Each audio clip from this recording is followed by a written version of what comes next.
nossa paraxá, Shemini, ela é muito fácil estar a nossa paraxá hoje, bem fácil.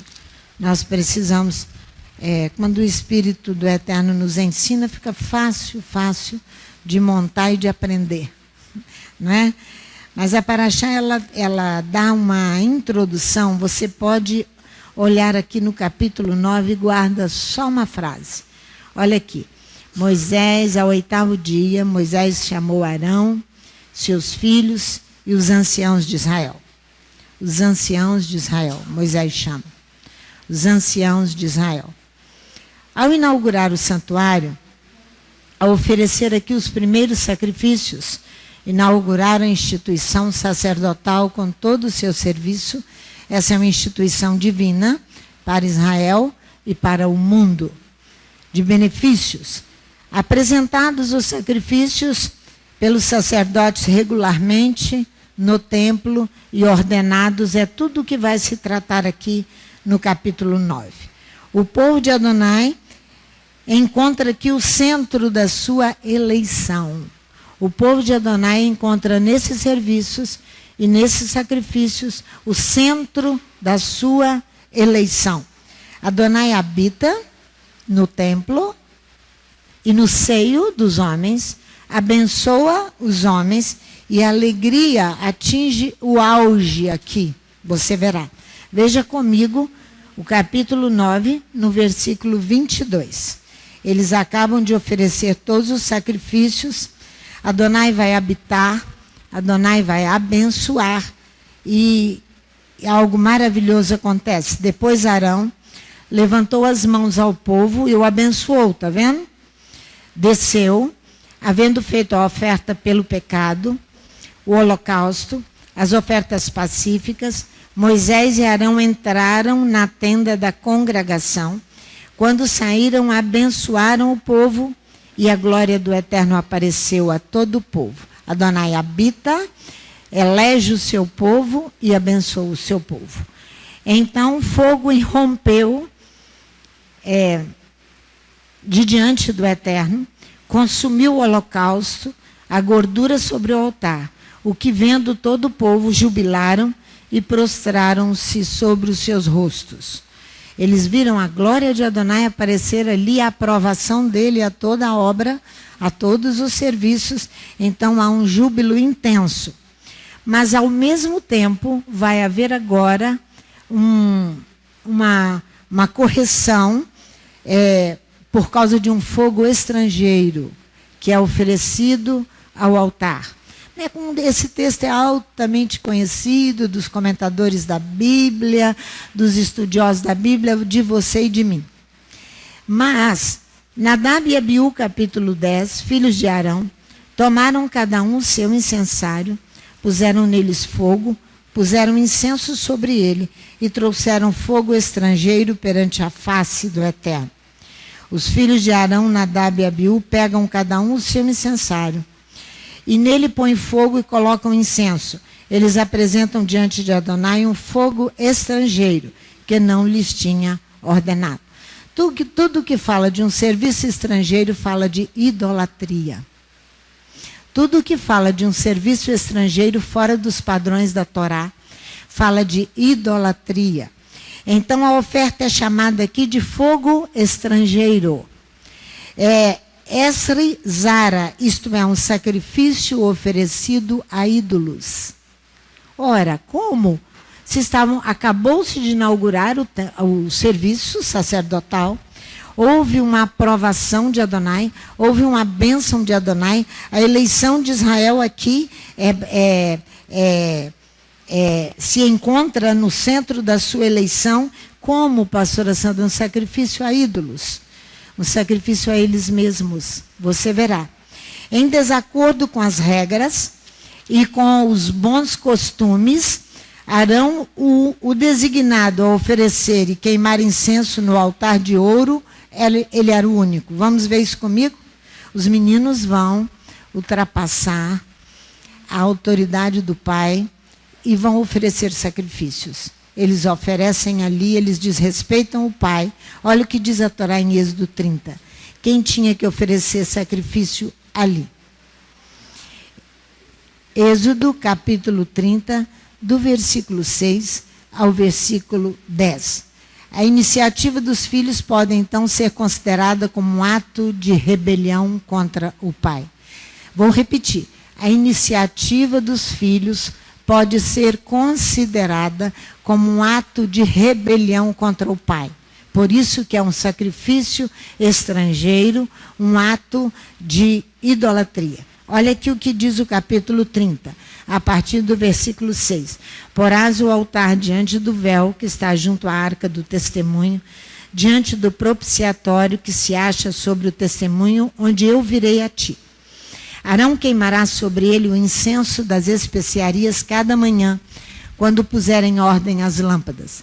Também quando acender as lâmpadas ao pôr do sol, queimará. Este será incenso perpétuo perante o Eterno pelas vossas gerações. Não oferecereis sobre ele incenso estrangeiro, nem holocausto, nem oferta de cereais, nem tampouco derramareis sobre ele ofertas de libação. Então, os comentaristas creiam que a iniciativa de Nadab e Abiú pode ser considerada aqui como um ato de rebelião contra o pai. Por isso que é uma idolatria eles mesmos. Eles acham que eles podem oferecer o sacrifício quando aquela ação seria do pai, Arão, que está prescrito na Torá no capítulo 30. Da mesma forma, o rei Uzias foi afetado por lepra por um motivo igual. Vamos lá? Segundo Crônicas, capítulo 26, o rei Uzias é atingido por lepra, porque ali ele vai tomar a frente do sacerdote. Ora, já era rei de Israel.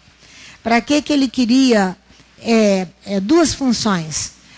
Ocupar dois cargos tão elevados. Ele agora vai ao serviço, oferecer um sacrifício, ele toma a iniciativa e ele então expressa para todos uma atitude, uma ação idólatra. Uma ação idólatra. Uma ação idólatra, oferecer um sacrifício estranho, um fogo estrangeiro diante do altar. Em todo o comentário da Bíblia, fogo estrangeiro é idolatria. Idolatria. Adonai é um, ele não convive com outro Deus junto com ele. Se o homem se faz Deus, não tem entrada junto a Adonai. Não é assim, pastor? Ele é um só Deus. Há um só Deus. Toda arrogância, toda altivez, todo levante será corrigido. Há um só Deus. Há um só Deus. Não há convivência de Adonai com outro Deus. Não existe isso. Na Bíblia, não. O rei Uzias aqui no versículo 16 até o versículo 20, ele cresceu, ele multiplicou, ele fez tudo o que ele podia. O comentário antes sobre Uzias, o rei Uzias, ele já havia feito. Olha só, versículo 14. Preparou-lhes Uzias para todo o exército, escudo, lanças, capacetes, couraças, segundo Crônicas, capítulo 26, versículo 14. Preparou-lhe Uzias para todo o exército escudos, lanças, capacetes, couraças e arcos, e até fundas para tirar pedras. Fez em Jerusalém máquinas inventadas por peritos, para que fossem colocadas nas torres e nos cantos das muralhas, para atirarem flechas e grandes pedras. Voou a sua fama até muito longe, pois foi maravilhosamente ajudado, até que se tornou poderoso e arrogante. É isso aqui. Mas, havendo-se fortificado, versículo 16, exaltou-se o seu coração até se corromper. E foi infiel ao Eterno seu Elohim, entrou no templo do Eterno para queimar incenso no altar de incenso. O mesmo pecado de Nadab e Abiú. Paralelo está o pecado do rei Uzias. Então, porém, o sacerdote Azarias entrou após ele, com 80 sacerdotes do Eterno, homens corajosos, resistiram ao rei Uzias e lhe disseram: a ti, Uzias, não compete queimar incenso perante o Eterno. mas aos sacerdotes, filhos de Arão, que são consagrados para queimar incenso. Sai do santuário, pois foste infiel, nem será isto para honra tua da parte do eterno Elohim. Então Uzias, que tinha o incensário na mão para queimar incenso, se indignou. Indignando-se ele contra os sacerdotes, a lepra lhe saiu à testa perante os sacerdotes na casa do Eterno, junto ao altar do Eterno. Quando o sumo sacerdote Azarias olhou para ele, como também todos os sacerdotes, e viram que estava leproso na testa, apressadamente o lançaram fora. Até ele mesmo se deu pressa em sair, visto que o Eterno ferirá. Assim Uzias ficou leproso o resto dos seus dias. Ele vai tomar uma posição que não pertence a ele. Ele já era rei de Israel. A mesma coisa Nadab e Abiú, auxiliares do seu pai. Por que vão ali? É considerada a iniciativa deles como um ato de rebelião, também como a do rei Uzias. Um ato de rebelião contra Adonai. Todo ato de rebelião terá uma resposta. Quer seja você servo do Eterno, quer seja você um ímpio. Porque você pode não crer no Eterno e fazer um ato de rebelião e a sua situação ficar tão séria quanto a de Uzias e quanto a de Nadab e Abiú, que foram mortos ali.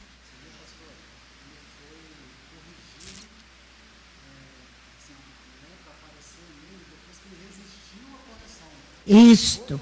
Bom comentário do Leonardo. A lepra apareceu depois que ele resistiu à correção. Ele se indignou porque ele se sentia poderoso. Era rei de Israel, eu posso fazer.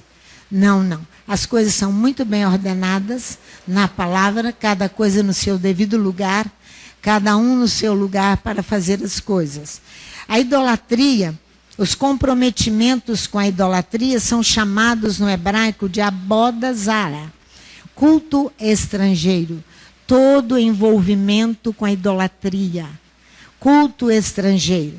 Quanto mais os homens estão próximos de Adonai, quanto mais essa casa se eleva, mais perigo é para nós que estamos aqui. Muito mais perigo.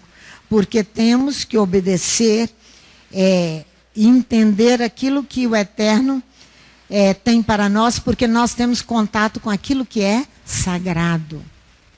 Temos contato com aquilo que é sagrado. Então nós temos que pensar duas vezes quando nós tentamos nos erguer para fazer aquilo que pertence ao pastor Isaac.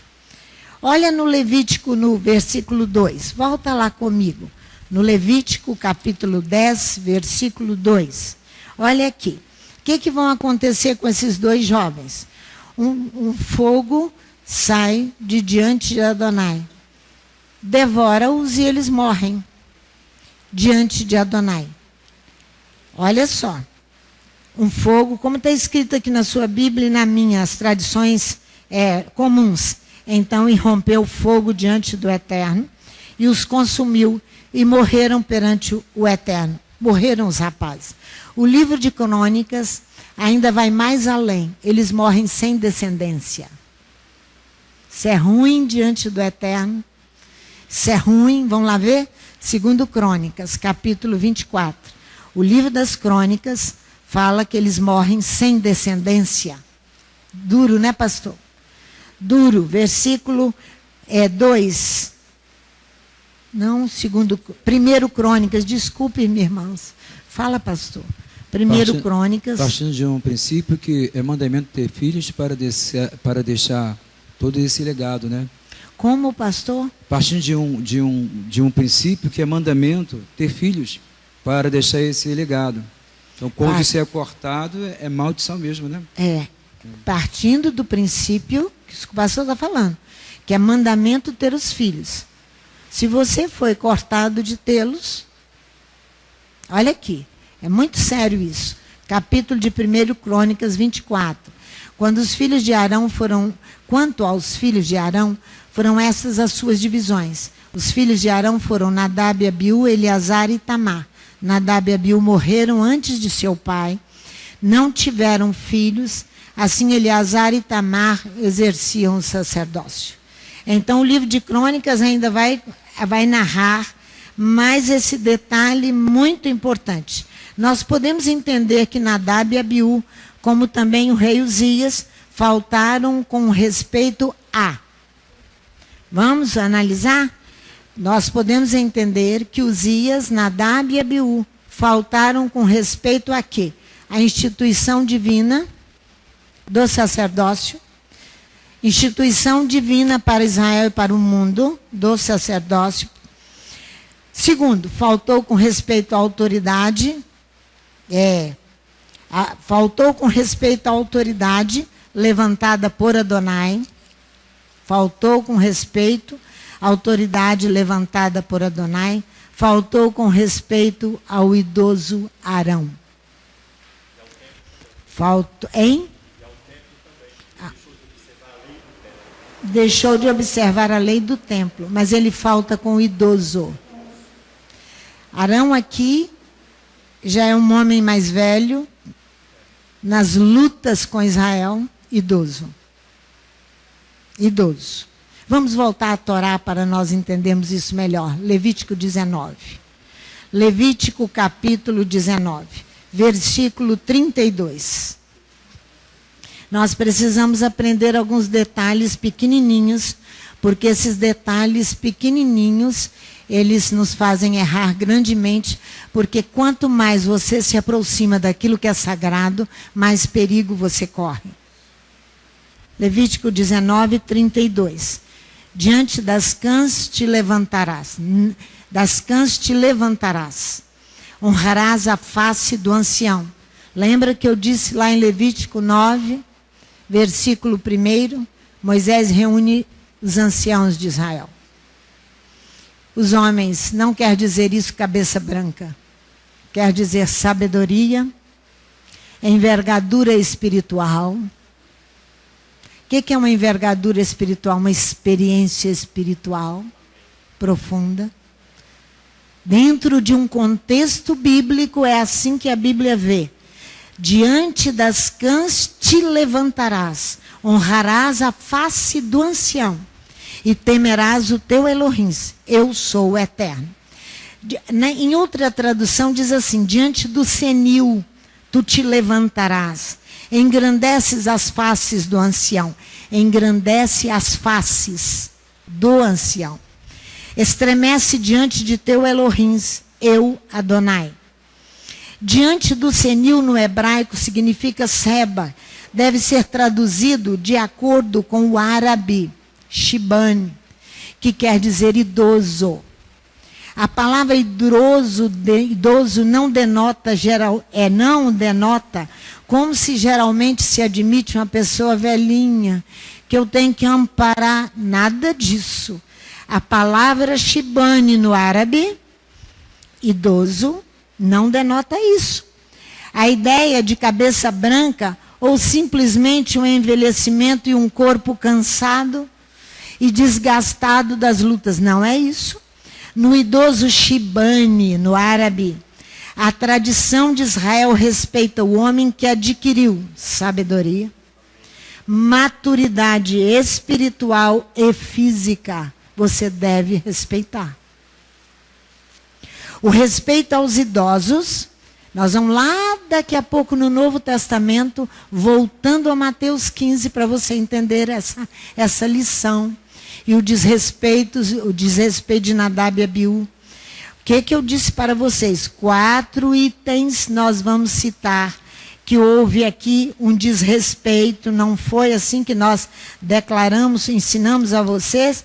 O primeiro item, a instituição divina do sacerdócio, faltou com respeito à autoridade, que às vezes essa autoridade não tem cabelo branquinho, o meu não tem não, está pintado. Faltou com respeito à Torá, né, pastor?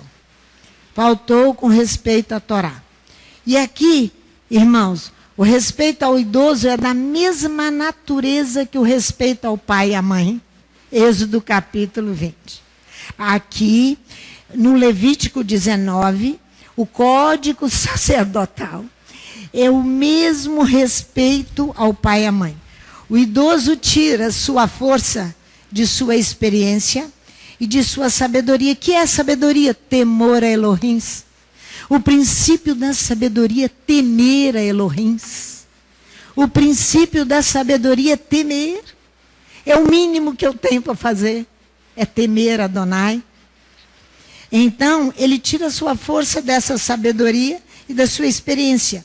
Glorificar as faces do ancião é o mesmo que reforçar o clã. E aquele que o funda, que é Adonai, quem funda a família? O clã? Adonai. Você estará reforçando a família quando você respeita aquele que no final será chamado ancião de dias. Quem vai ser chamado ancião de dias? Daniel capítulo 7, vai lá para você ver. Daniel capítulo 7. Daniel capítulo 7. Ele será chamado ancião de dias. Olha aqui. Versículo 9. Só o 9. Eu continuei olhando, até que foram postos uns tronos, e um ancião de dias se assentou. A sua veste era branca como a neve, o cabelo da sua cabeça como lã puríssima. O seu trono era de chamas de fogo, com rodas de fogo ardente. Vai lá no Apocalipse, no último livro da Bíblia, veja no capítulo 4 de Apocalipse, versículo 4. Apocalipse 4, versículo 4. Ao redor do trono também haviam 24 tronos, e vi assentados sobre os tronos 24 anciãos, vestidos de branco, que tinham nas suas cabeças coroas de ouro. Quem vai ser chamado ancião de dias? Você veja ali comigo que, agora vamos ver um detalhe, que pastor Isaac e eu fomos fazer uma visita, e lá o Espírito ministra ao nosso coração. Eu digo, pastor Isaac, sabe por quê que os desobedientes não encontrarão mais com você? Eu disse para ele, sabe por quê?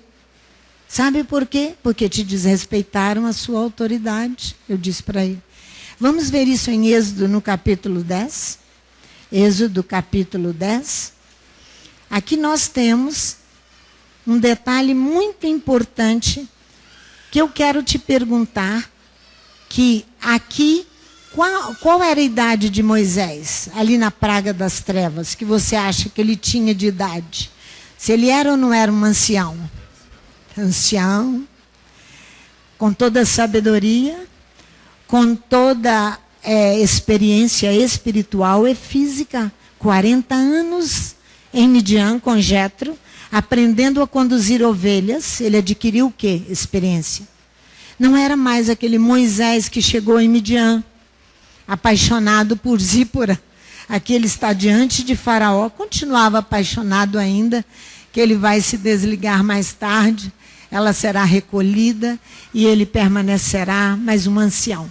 Aí você vai ver a fanfarra de Faraó, que ameaça Moisés aqui, mas que o ameaçado será ele imediatamente. Vamos no capítulo 10. Capítulo 10 de Êxodo, a praga das trevas. Olha só, aqui Faraó vai dizer para Moisés, versículo 27, vamos olhar. O Eterno, porém, endureceu o coração de Faraó, e este não o quis deixar ir. Disse Faraó a Moisés, vai-te da minha presença. Guarda-te que não vejas mais a minha face, o meu rosto. Vá e não continuarás a ver as minhas faces. Se o dia que vires as minhas faces, morrerás. Ora, não foi Moisés que disse para Faraó que Faraó não veria as faces de Moisés. É Faraó, provavelmente mais jovem, que vai dizer agora uns impropérios a uma autoridade espiritual, ameaçá-la, e ele vai ser ameaçado daqui a pouco. Porque uma separação entre Moisés e ele acontecerá com o salto da Páscoa e com o mar de junco. Olha aqui, com o salto da Páscoa e com o mar de junco. Olha só, ele diz, não continuarás a ver as minhas faces. Se no dia que vires as minhas faces, morrerás. A idolatria de Faraó era tanta. Eu sou o homem, o Deus do Egito. E ele contende ali com uma autoridade constituída, um ancião. Mas antes de ser ancião, era uma autoridade com um chamamento específico. E ele vai enfrentá-la ali. Não é? Então, por quê? Porque ele está Moisés está diante de um idólatra. Está diante de um idólatra. Idólatra. O fogo estrangeiro. Moisés diz: assim falastes, não continuarei mais a ver as tuas faces. A treva vem. A treva faz separação entre a luz e a treva. E a Páscoa vem agora para... eles não se verão mais, nem Moisés nem Faraó, mas em função da visita de Adonai, que passará entre eles, Moisés e Faraó, eles não se verão mais. Qual o responsável disso? A Páscoa. A Páscoa. E o mar de junco que vai matar todos os soldados de Faraó. O mar de junco. Vai matar a todos. Entre os dois não há mais contato. Quem propôs isso? Quem ameaçou? Faraó. Quem agora é ameaçado? Pelo Eterno, pela Páscoa. Assim foi o acontecimento aqui na Páscoa. Quando nós ouvimos alguns comentários de que nada nosso está dando certo. É isso mesmo que vocês acabaram de ouvir. Com a Páscoa, porque teve aquela chuva intensa, e a música não pôde acontecer, vocês não conseguem entender o movimento. Olha, vocês conhecem o Natan, filho da André e do Felipe? Conhecem? Ah, vocês conhecem? O Natan lembra do movimento de Adonai na Páscoa, melhor do que qualquer um de vocês. E diz Aristeca, ele diz o tempo inteiro assim, Shuá, Shuá. Enquanto os emburrados, os faladores de impropérios, não veem que Adonai se manifesta com água e fogo ali. E bota todo mundo quietinho. E faz o que ele quer. Ali foi água e fogo. Fogo por causa do relâmpago. Quem viu o relâmpago aqui? Eu sei. Você sabe por quê? Porque o sacerdócio em exercício, a serviço de Adonai, nós dois, eu estou na frente dele, nós dois aqui embaixo, de manhã, logo depois do Shaharit, chorando ali, né, pastor? Diante da arca. Não sabíamos de nada, porque o sol estava lindo, e fizemos tudo com o melhor do nosso coração. Não foi? Vocês viram muito bem. Mas Adonai faz muito melhor do que nós. Choramos e eu disse, pastor, tome a arca, aquela arca pequenininha guardada ali. Pastor, ela foi feita para ser movida. Precisou dela lá no meio da cidade, no meio da Praça Costa Pereira, nós vamos levá-la para lá. Precisou dela aqui, nós vamos trazê-la para aqui. Desceu com ela. Vocês viram a arca? Vocês viram que a Torá estava dentro da arca e a porta aberta? Ele não fez isso à toa. Ele sabia o que ele estava fazendo. Quando ele toca o shofar, o que acontece? Shua! Ele acabou de tocar o shofar. A água desceu. Mostrar que ele é Deus, que ele está presente aqui, e que o indouto que não sabe diz impropério e palavras mal colocadas. A pastora Sandra fica morrendo de medo de ter um choque elétrico ali, um monte de fio atravessado. Aquela cabana desmontar, não aconteceu nada. Um choque com ninguém. Por que você diz impropérios? Quando você diz que Adonai não está conosco, porque nós não conseguimos plantar a árvore, do período do plantio da árvore, que foi 15 de janeiro, né? 15 de janeiro, que era o plantio da árvore, quando a cidade estava em polvorosa. E nós precisávamos ter o nosso tempo dedicado em oração e jejum pela cidade. Os parques fecharam. E nós não conseguimos, nós não somos culpados desses eventos, irmãos. Esses eventos, eles vêm de Adonai. É ele que se move para... Você quer a presença de Adonai só com você rindo até aqui. Achando... Olha que coral, pastor Isaac. que voz, que isso, que aquilo. Só assim que nós entendemos. Irmãos, nós somos altamente ignorantes quanto à presença de Adonai. Quando ele se manifesta com fogo, que aquele raio podia ter caído sobre a árvore. E a árvore, vocês sabem muito bem, tem engenheiro elétrico aqui. Sabe que nós não podemos estar debaixo de árvore com chuva e com raios. Se tivesse caído sobre a mangueira, o que seríamos de nós? Aí você poderia dizer, Adonai corrigiu, não fale impropério, porque não aconteceu, não queimou um fiapo da sua roupa, não estragou um instrumento do que o Samuel é responsável. E nem a mesa de som que choveu nela toda.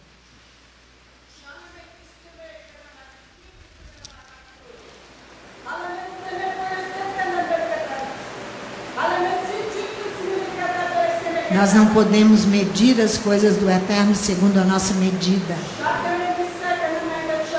Ele faz como lhe apraz, porque ele se preocupa com todos. Homens, mulheres, crianças. Ele se manifesta para mostrar que ele existe.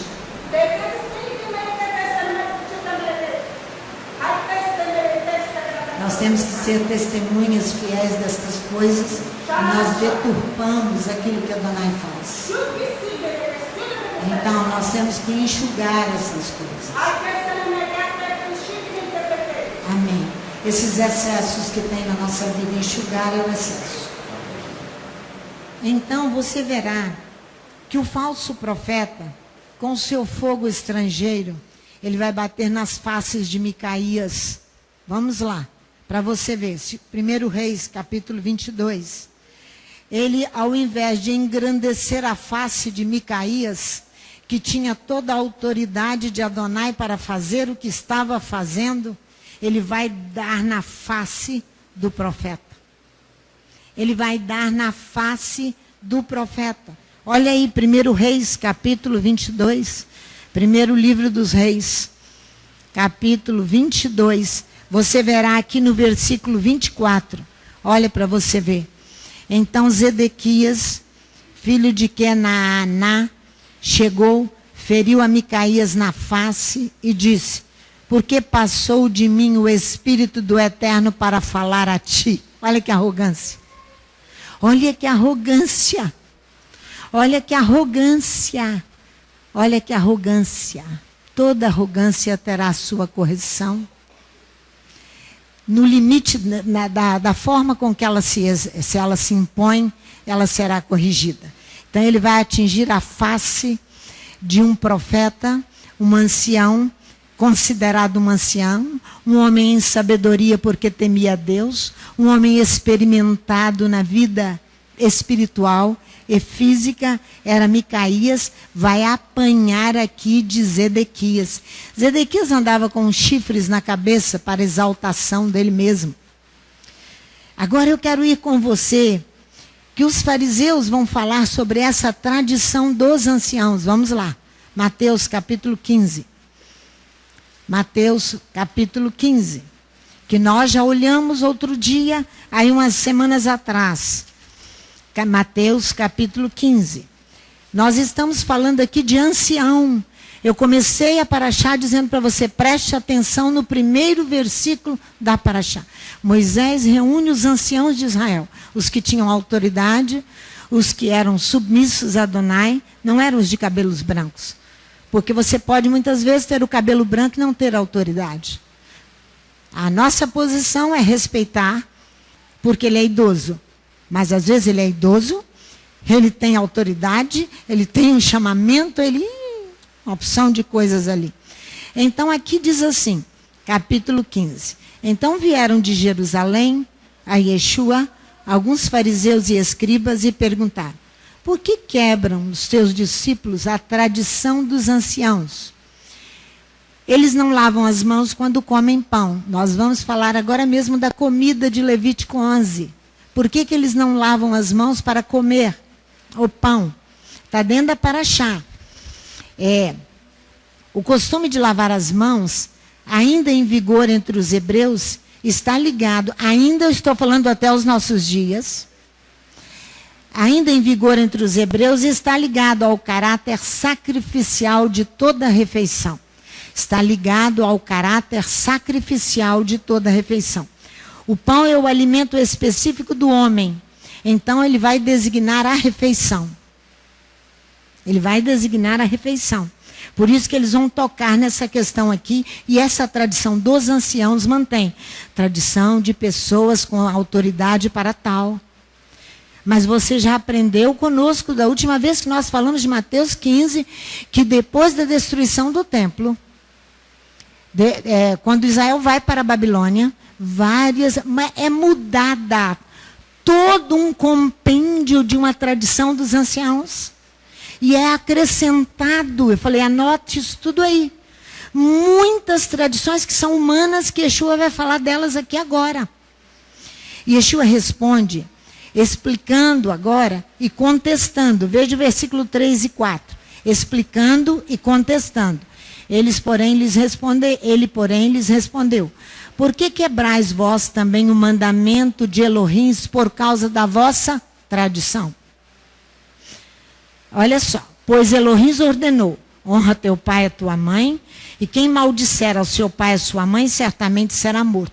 O que eu disse para você? Que esse mandamento de respeito ao idoso e a pessoa de autoridade que está investida de autoridade, se compara ao mesmo mandamento de respeitar a pai e a mãe. Yeshua vai tocar no assunto aqui agora. Olha aqui, ó. Pois Elohim ordenou, honra teu pai e tua mãe. E quem maldisser ao seu pai e a sua mãe, certamente será morto. Ele vai dizer, sim, Elohim disse, glorifica teu pai e tua mãe. E ainda, quem maldiz o pai e a mãe, morre.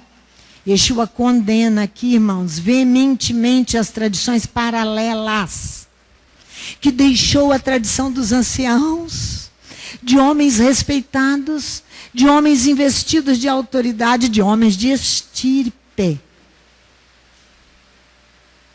E não a tradição dos anciãos, que foi destruída e dilacerada desde que Israel perdeu sua independência. Desde que Israel perde a sua independência, a tradição dos anciãos foi destruída e dilacerada. E foi acrescentado muita coisa, mas muita coisa. Olha só o versículo 6 e a 9. Esse não precisa honrar nem ao seu pai, nem à sua mãe. Assim validastes pela vossa tradição o mandamento de Elohim. Hipócritas, bem profetizou Isaías a vosso respeito. Este povo honra-me com os seus lábios, mas o seu coração está longe de mim. Mas em vão me adoram, ensinando doutrinas que são preceitos de homens. O argumento de Yeshua se fundamenta o princípio de anulação das promessas.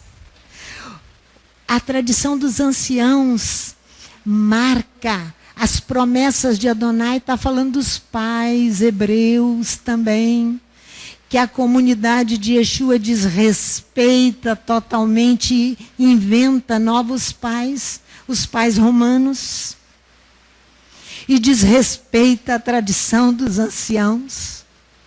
Está falando disso. Porque o princípio aqui que ele está falando é que eles estavam anulando promessas de glorificar o pai e a mãe. Isso que ele está dizendo. Vamos em Marcos, capítulo 7. Marcos, capítulo 7. Ali é mais detalhado em Marcos 7 para nós. Do 1 até o versículo 23.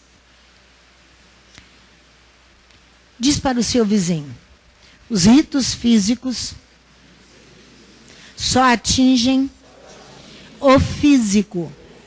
Veja isso aqui agora, Marcos 7, no versículo 19 a 20. Olha aqui, 19 e 20. Eu não vou ler todo, não, que vocês já leram ali comigo. Aqui é mais detalhado, eu quero detalhar o final de Marcos 7, que é o mesmo capítulo de Mateus 15. Olha aqui. E os ritos somente atingem o homem fisicamente. Olha aqui, pois não lhe entra no coração. Ao 18, então lhes diz, também vós não entendeis, não compreendeis que tudo que de fora entra no homem não pode contaminar, pois não lhe entra no coração, mas no ventre, e é lançado fora. Ao dizer isso, Yeshua considerou puros todos os alimentos. Mas você vai poder comer carne de porco? Não. A Torá diz que não, nós vamos lá agora mesmo. Essa tradição horrorosa aqui, mas eu fico com ela porque eu tenho que memorizar a palavra. Enquanto, irmãos, a tradição humana é um rito que atinge apenas o homem fisicamente. Ele não atinge o coração. Os crimes atingem. Olha aqui os crimes. Olha aí para a sua Bíblia. E ele ainda diz no versículo 20, o que sai do homem é o que o contamina. Olha o versículo 21, olha os crimes aqui. Os crimes, sim, que Yeshua denuncia, tocam o homem moralmente. E Yeshua está enfatizando intencionalmente a crueldade dos propósitos daqueles que criaram tradições paralelas. Aqui, olha os crimes aqui. Pois do interior dos homens saem os maus pensamentos, os adultérios, as prostituições, os homicídios, os furtos, a avareza, as maldades, o engano, a lascívia, a inveja, a blasfêmia, a soberba e a loucura. Todos estes males procedem de dentro e contaminam o homem. O que é feito fora só atinge o físico. É beleza para os homens. Mas isso aqui que vem do coração, por isso que eu vim aqui em Marcos 7. Porque aqui a lista é maior dos vícios, dos crimes. Isso aqui são crimes. Isso aqui são crimes. Quando você rouba. Aqui, ó. Quando você adultera, quando você furta. Quando você produz maldade, engano, inveja e blasfêmia. A lista dos vícios aqui é enorme. Yeshua está falando da crueldade dos propósitos do homem. E o desvio materialista do rito. O rito, tornando-se absoluto, corrompe. O rito, ele não é absoluto, irmãos. O ritual não é absoluto.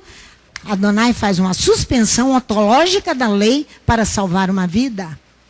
Shabat. Ele suspende Shabat e salva a vida e volta e celebra Shabat. Ele suspendeu o Shabat?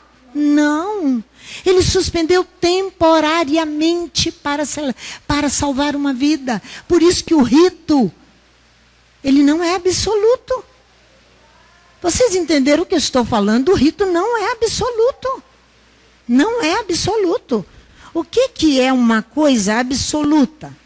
Era o que Pedro fez, que está na nossa Brit Hadashah. O rito, quando ele é absoluto, ele é ilimitado. Ele é soberano. Sem restrição, ele é completo, ele é imperioso. Foi o que Uzias fez, o rito. Ele quis fazer, ele saltou por cima de todas as autoridades e fez. Se eu fosse lá, tocar aquele chofar, fazer aquele serviço da arca, com certeza, não caía do céu. Não é função minha. Não é função minha. Não é função minha.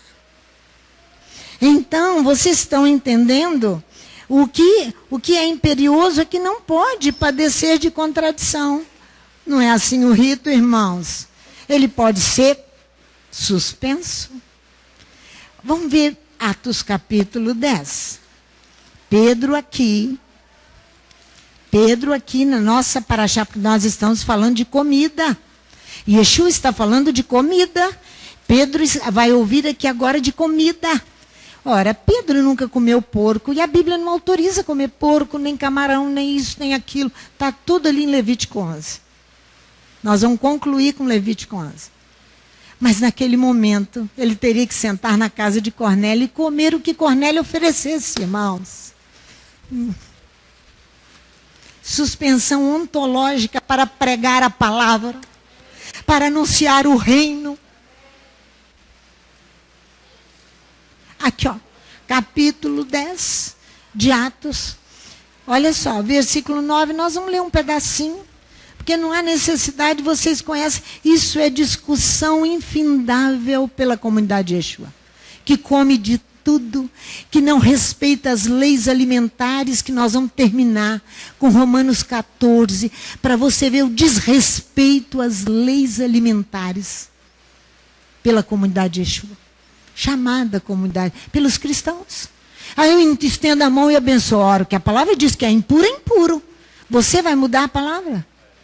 Você vai mudar a palavra? Olha aqui. No dia seguinte, indo ele seu caminho. Ai, lê para mim, alguém de vocês, eu estou cansada, com o pulmão cansado. Você entende isso? O Léo deve entender. Eu fico cansada na respiração. É porque eu não durmo direito, né, pastor? Mas não é porque eu não durmo que eu não quero dormir. Eu durmo muito bem. Amém. Vai aí, no dia meu filho. seguinte, indo eles a seu caminho e estando já perto da cidade, subiu Pedro ao terraço para orar, quase a hora sexta. Tendo fome, quis comer, e enquanto preparavam a comida, sobreveio-lhe um arrebatamento de sentidos. Ele viu o céu aberto e um vaso que descia, como um grande lençol atado pelas 4 pontas e vindo para a terra. No lençol havia de todos os animais quadrúpedes e répteis da terra, e ave do céu.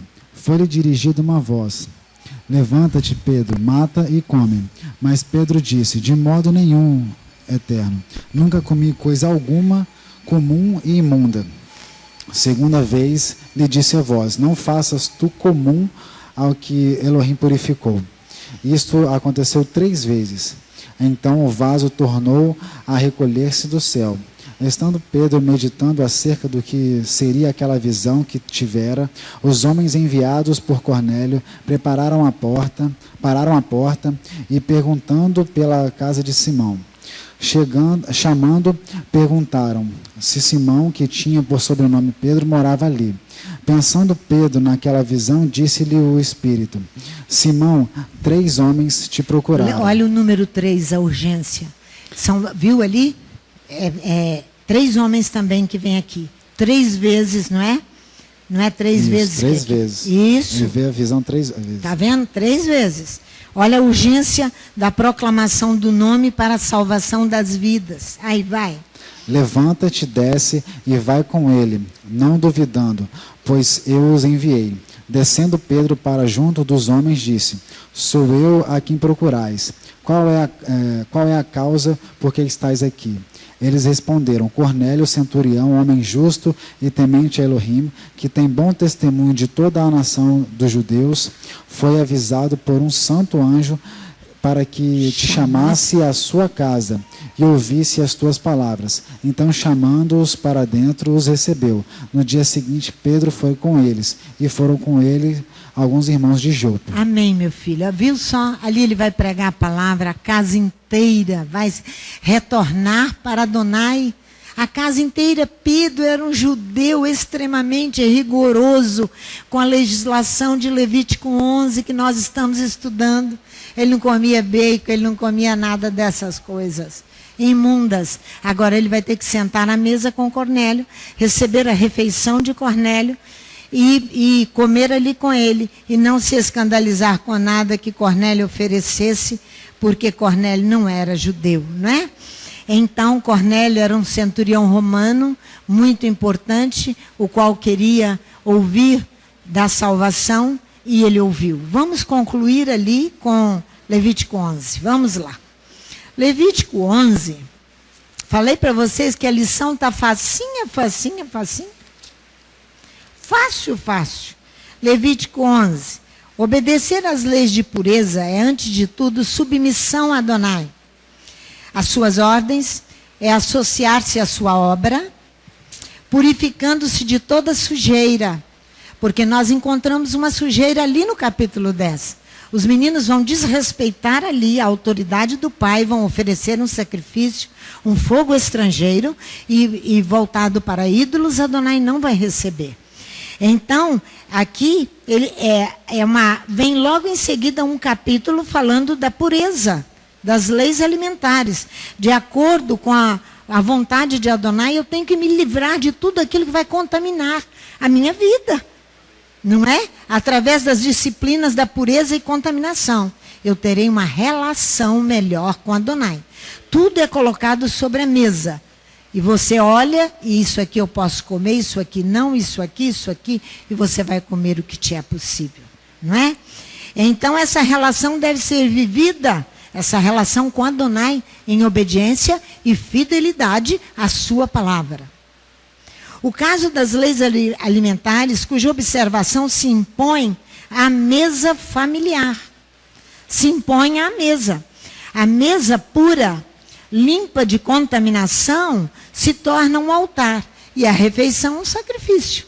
Isso é fácil de entender. Por isso que nós tivemos o privilégio da associação receber um slogan, uma logomarca, com a mesa e o pão sobre ela. Aquilo ali está falando da mesa do altar. A mesa é o altar. A refeição é o sacrifício. Só que tem que estar tudo puro e limpo. A refeição pura e a mesa limpa. Você não tem o direito de contaminá-la com comidas imundas. Não tem. No pensamento bíblico, a refeição desempenha um papel essencial. Desempenha um papel essencial. A primeira necessidade do homem é alimentar-se. E ele tem a necessidade de alimentar-se espiritualmente e fisicamente. Por isso que é profundo o símbolo da mesa. Por isso que o Salmo 128 entra aí. Vamos lá no Salmo 128. Em toda a unidade da associação terá ali o Salmo 128, porque aqui está o homem completo. Aqui está o homem completo, no Salmo 128. Por quê, irmãos? Olha só, como ele diz assim, em marcha, aquele que teme ao Eterno, ele teme ao Eterno, ele é sábio. E anda nos seus caminhos, ele comerá do trabalho das suas palmas. Ele comerá do trabalho das suas palmas, feliz será e te irá bem. Olha aqui, a tua mulher será como a videira frutífera aos lados da tua casa. Os teus filhos como plantas de oliveira à roda da tua mesa. A mesa dele é limpa, a refeição dele é saudável, o sacrifício é oferecido ao Eterno, a refeição. O sacrifício é oferecido a Adonai, e Adonai aceita. Então, olha aqui, assim é abençoado o homem que teme ao Eterno. Ele vive no temor de Adonai e no trabalho das suas mãos. Por isso que outro dia teve um senhor aqui, ele dizendo, pastora, você acha que eu já estou pronto? Falei, você vai começar do zero. Você não está pronto coisíssima nenhuma. Senta ali e vai estudar a Bíblia. Para exercer nada, porque primeiro uma pessoa falar que ela está pronta, ela nem chamada foi. Nem. Todo aquele que se oferece, esquece. Ninguém gostaria de estar por aqui fazendo essas coisas. Ninguém. Olha aqui, o Eterno te abençoe de Sião todos os dias da tua vida. Olha de onde vem a bênção dessa família, pastor. De onde vem? De Sião. Aqui, ó. Para que vejas a prosperidade de Jerusalém e vivas para ver os filhos de teus filhos e a paz sobre Israel. Olha aqui. Olha essa imagem aqui que eu quero comentar com vocês da mesa.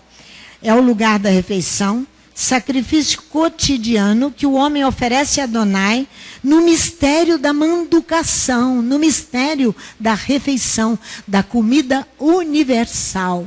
Por isso que aquele pãozinho ali simboliza a comida universal.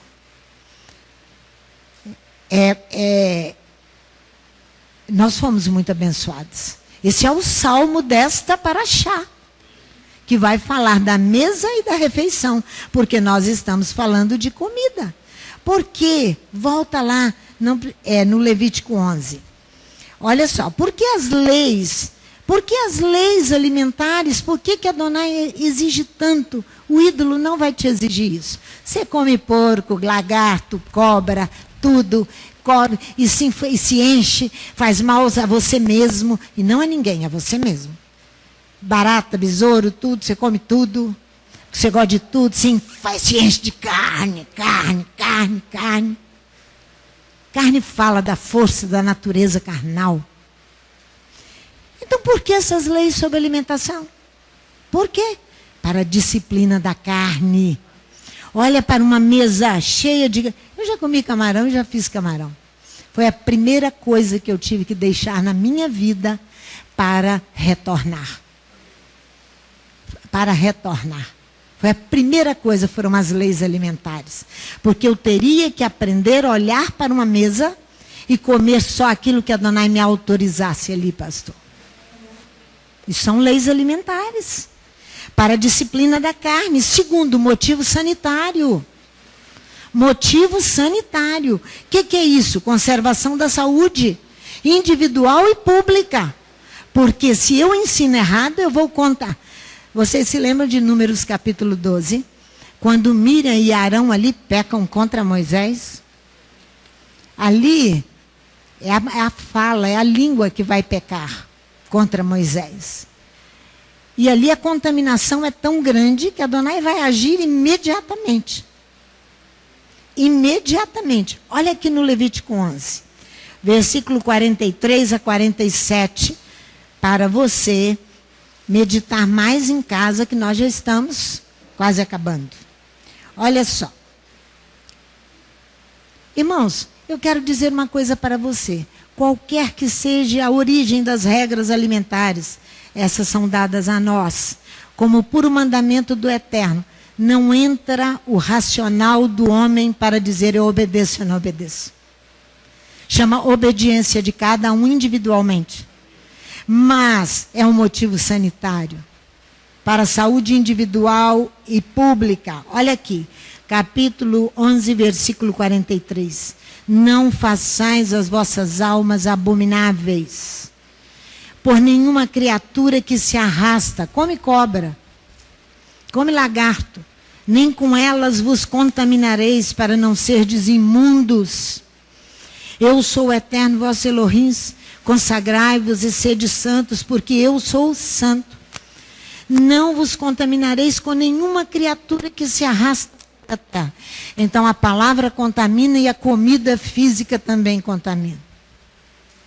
Eu sou o Eterno que vos fiz subir da terra do Egito para ser o vosso Elohim. Portanto, sede santos, porque eu sou santo. Esta é a Torá referente aos animais e às aves e a todos os seres viventes que se movem nas águas e todos que se arrastam sobre a terra, para que possais distinguir entre o imundo e o limpo, entre os animais que se podem comer e os que se não podem comer. O alimento impuro contamina tanto quanto as palavras impuras contaminam. Por isso que o falso profeta Zacarias vai lá desrespeitar Micaías, um ancião, e vai dar-lhe na face. Por isso, a indiferença dos crentes, vamos ver. Isso aqui eu quero mostrar para vocês. Que muitos dizem, Romanos capítulo 14. Muitos dizem assim, eu estendo as mãos, abençoo, tudo virou. Ah, então você é feiticeiro. Feitiçaria isso. Feitiçaria. Você estendeu a mão sobre o porco e o porco ficou puro agora. Feiticeiro bonito é você. É, porque isso não te dá liberdade para isso, e a Torá diz que é imundo. Feitiçaria é a mesma coisa que pecado de idolatria. Hein, minha filha? É, a idolatria a si mesmo, como foi Uzias, como foi Nadab e Abiú, que desrespeitaram os anciãos. Aqui, ó. Aqui é o desrespeito total. Olha aqui, ó. Vamos ler. Romanos capítulo 14. Olha, vamos começar do versículo 1. Ora, quanto ao que é fraco na fé, recebei-o, mas não para condená-lo em questões discutíveis. Não são absolutas. Um crê que tudo se pode comer, e outro que é fraco come legumes, e o que come não despreze o que não come. E o que não come, não julga o que come, pois Elohim o recebeu por seu. Porque ele vai aprender a não comer. Quem és tu que julgas o servo alheio? Para seu próprio Senhor, ele está em pé ou cai, e estará firme, pois poderoso é Elohim, para o firmar. Aqui, Paulo está chamando a atenção dos cristãos com a indiferença das leis alimentares, que a igreja, que a comunidade de Yeshua tinha se tornado indiferente, pastor. Estava julgando os hebreus por causa das questões alimentares. É isso aqui.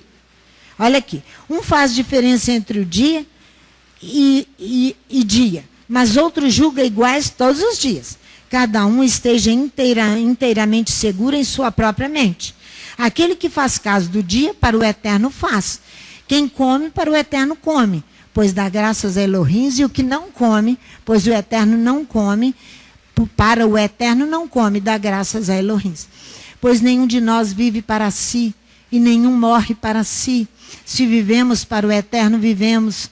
Se morremos para o eterno, morremos.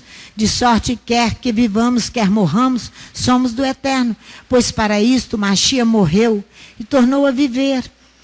Ressurgiu dos mortos para ser Senhor tanto dos mortos como dos vivos. Porque quando você obedece às leis alimentares, você está morrendo lentamente a sua natureza carnal. Porque você não sabe que a maior disciplina que coloca você e eu é uma mesa farta com a comida cheirando no seu nariz. E você querendo comer aquilo que você não pode. Isso chama domínio próprio. Aqui, ó. Não é, pastor? Disciplina. Para isto, Machia morreu e tornou a viver. Mas tu, por que julgas a teu irmão que não come? Pois todos havemos de comparecer perante o tribunal do Machia. Se você já aprendeu, aguarda. Um dia eu disse para um irmão aqui da congregação, olha, você pode comer 1000 camarões na minha frente. Eu continuo aqui, nós estávamos num self-service, e ele encheu o prato de camarão. E tá que come. Falei, pode comer todos os camarões, não me escandaliza. Você um dia aprenderá, meu irmão. O que é disciplina de Adonai, disciplina da carne. Um dia você aprenderá, eu disse para ele, está escrito, pela minha vida, diz o Eterno, o Senhor, todo joelho se dobrará diante de mim, e toda língua confessará a Elohim, de modo que cada um de nós dará conta a si mesmo a Elohim. Portanto, não nos julguemos mais uns aos outros, antes seja o vosso propósito, não por tropeço ou escândalo ao irmão. Eu sei, estou certo, no Senhor Yeshua, que nenhuma coisa é de si mesmo imunda, mas se alguém a tem por imunda, então para esse é imunda. Se por causa da comida se contrista teu irmão, já não andas conforme o amor. Não faças perecer por causa da tua comida aquele por quem Yeshua morreu. Não seja blasfemado o vosso bem, pois o reino de Deus não é comida nem bebida, mas justiça, paz e alegria no Espírito Santo. Porque quem nisto serve ao Machia, agradável a Elohim e aprovado pelos homens. Sigamos, pois, as coisas que servem para a paz, para a edificação de uns para com os outros. Não destruas por causa da comida a obra de Elohim. Eram os cristãos aqui contra a comunidade de Israel, que Paulo está chamando a atenção. Por causa da crítica dos cristãos quanto a isso. É verdade que tudo é limpo, mas é errado o homem comer com escândalo. Bom é não comer carne, nem beber vinho, nem fazer outras coisas em que teu irmão tropece, ou se escandalize, ou se enfraqueça. Tens tu fé? Tem-na em ti mesmo diante de Elohim. Em marcha aquele que não se condena naquilo que aprova, mas aquele que tem dúvida, se come, está condenado, porque não come por fé. E tudo que não provém da fé é pecado. Não come por fé. Então você sabe que aí entram essa tradição é horrível, pastor. Mas aí está entrando as leis alimentares com força. Não condene o seu irmão que não come. Fala, pastor. Muitas pessoas pegam Muitas pessoas pegam esse texto aí e diz que Paulo não fez questão pela lei de Caixirota. Não. Dentro de um contexto aí, Paulo exorta não esquecer que, sobretudo, se deve ter o amor. Vai desenvolvendo o texto aí que a gente vai entender. Tem uma parte que Paulo fala assim, cada um fique como foi chamado.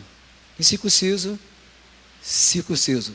Mas esquece que lá dentro do texto e do contexto, ensina que é tempo de luta, é tempo de perseguição.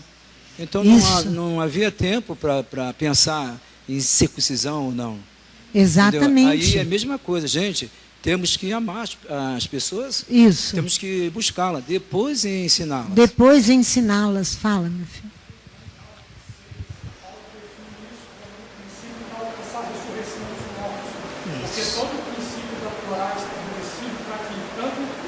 Não, Léo, tem que falar no microfone para que outros de casa ouçam. Porque as pessoas estão atentas à essa questão que o pastor Isaac entrou, Gálatas no capítulo 6. Vamos lá então, Gálatas 6. Ele define de uma maneira muito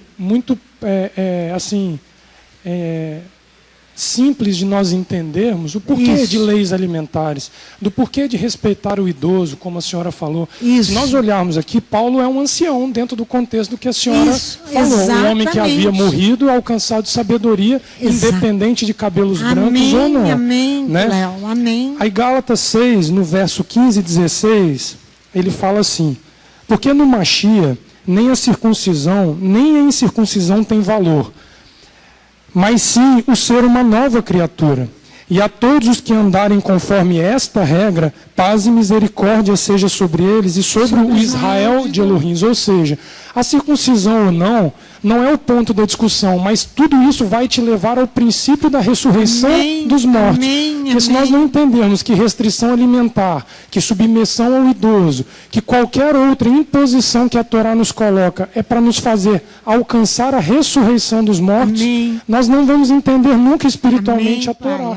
Porque o propósito dela, por que ele toca no nome da circuncisão e ele não falou de outra lei? Porque a circuncisão é a aliança primária de retomada do homem para com a criatura.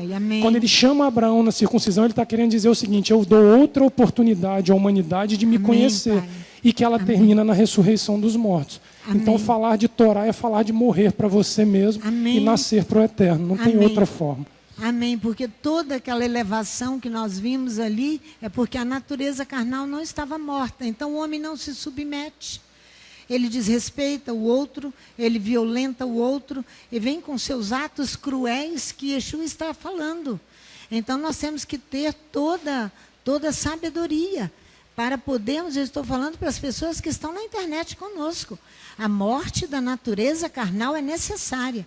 E você enfrentar uma mesa com vários alimentos, os quais você terá que respeitar, e não comer aquilo que não te compete, porque a Torá proíbe, você está simplesmente se aperfeiçoando e buscando deixar a imundícia e trazendo para a sua mesa e para a mesa da casa do Eterno algo que é totalmente puro. É por isso as exigências da Torá e tão necessárias para nós. Que o Eterno nos abençoe muitíssimo, para que não só o idoso, que é comparado ali ao desrespeito ao pai e à mãe, e às vezes aquele idoso é alguém com uma autoridade, como tinha ali Micaías, como tinha Moisés, e que Faraó ameaçou como quis, mas só que ele foi ameaçado imediatamente, Adonai faz divisão entre os dois, é a mesma coisa. Aquele que adquire sabedoria e experiência espiritual, com certeza, ele guarda todas estas coisas para ensinar a todos corretamente e não ensinar uma palavra má que vá trazer tropeço ao povo e matar o povo tanto quanto a comida mata. Que o Eterno nos abençoe e nos dê toda a graça para que nós possamos obedecer a Ti e a Tua palavra e sermos bem-sucedidos nesta vida e aguardarmos com paciência o nosso encontro com os nossos pais e sermos recolhidos por Ti. É o que nós te pedimos, em nome de Yeshua, o nosso Mashiach.